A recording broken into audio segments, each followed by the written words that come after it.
নমস্কার বন্ধুরা, আমার নতুন একটি ব্লগে আপনাদের স্বাগত। আজকে আমি আপনাদের বানিয়ে দেখাবো মিক্স ভেজি চিল্লা। ভীষণ হেলদি। তার জন্য আমি প্রথমে নিয়ে নিয়েছি 1.5 কাপ মতো বেসন এবং 4 থেকে 5 চামচ ওটস, সাথে কিছু ভেজিটেবল, যার আপনার কাছে যা অ্যাভেলেবেল থাকবে সেটা আপনি অ্যাড করবেন। বাঁধাকপির ক্ষেত্রে মাঝখানের যে মোটা শীটটা থাকে সেটা আমি বাদ দিয়ে বাকি ভেজিটেবলগুলো সুন্দর করে চপ করে নিয়েছি। সাইজটাও আপনাদের ইচ্ছে মতো বড়ও রাখতে পারেন, আবার ছোটো ছোটো করেও কাটতে পারেন। এবার বেসনের মধ্যে দিয়ে দিলাম একটু আস্ত জিরে, সাথে 1 চামচ নুন এবং সামান্য হলুদ। এবার হলুদ আর এই যে মশলাটা মিক্স করলাম সেটা ভালো করে আগে বেসনের সাথে মিশিয়ে নিতে হবে। মিশিয়ে নেওয়ার পরে এইবার আমি আস্তে আস্তে একটু চিলি ফ্লেক্স অ্যাড করব। এটা কিন্তু অপশনাল। এটা যদি আপনি বাচ্চাদের জন্য বানান বা ঝাল কম খান সেক্ষেত্রে অ্যাভয়েড করতে পারেন।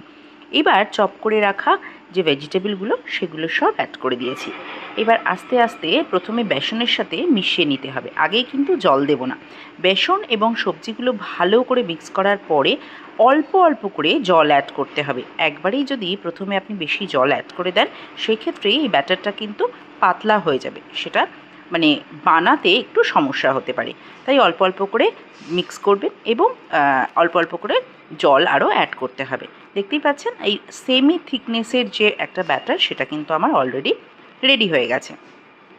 এবং এটাকে আমি মোটামুটি 15 to 20 মিনিটস মতো রেখে দিয়েছিলাম যাতে এটা আরেকটু সেট হয়, যাতে মশলাগুলোও ভালোভাবে ভেজিটেবলের মধ্যে অ্যাবসর্ব হয়ে যায়। এবার আমি অ্যাড করে দিলাম কুচিয়ে রাখা ধনেপাতাগুলো। এবার এই ধনেপাতাগুলোকেও ভালোভাবে মিক্স করে নিতে হবে যাতে প্রত্যেকটা জিনিস বেসনের সাথে একবারে ভালোভাবে অ্যাড হয়ে যায়। এবার একটা ননস্টিক প্যানে গরম করার পরে অল্প পরিমাণ তেল, সেই ক্ষেত্রে আপনি সাদা তেলও ব্যবহার করতে পারেন অথবা অলিভ অয়েলও। এইবার যে ব্যাটারটা আমি রেডি করেছিলাম সেটা ধীরে ধীরে দিয়ে দিলাম। আপনি এই ক্ষেত্রে আমি 2 চামচ মতো অ্যাড করে সেটাকে আস্তে আস্তে স্প্রেড করে দিয়ে এবার ওপর থেকে কিন্তু ঢেকে দিয়েছি, কারণ ঢেকে দিলে ওপরের দিকটাও আস্তে আস্তে কুক হয়ে যাবে আর কম তেলে আপনি এই রান্নাটা খুব সহজেই করে ফেলতে পারবেন। দেখতেই পাচ্ছেন একটা দিক আমার পুরো লাল লাল করে হয়ে গেছে। এবার আমি এটাকে উল্টে দিয়েছি। উল্টে দিয়ে এবার ভালো করে এটাকে আপনাকে চেপে চেপে দিতে হবে, যাতে যেহেতু তেল কম, যাতে উল্টো দিকের যে সবজিগুলো রয়েছে সেগুলো যেন ভালো করে ভাজা হয়ে যায়। আমার কিন্তু ভাজা প্রায় কমপ্লিট। দেখতেই পাচ্ছেন ক্রিস্পি অ্যান্ড টেস্টি এই ভেজিটেবল চিল্লা কিন্তু অলরেডি রেডি হয়ে গেছে। এইভাবেই পটপট করে আমি বানিয়ে নিলাম বেশ কয়েকটা, আর খেতে কিন্তু দারুণ হয়েছিল, যথেষ্ট হেলদি টেস্টি। আপনাদের এই রেসিপিগুলো কেমন লাগছে আমাকে কিন্তু অবশ্যই জানাবেন। ভালো থাকবেন সবাই।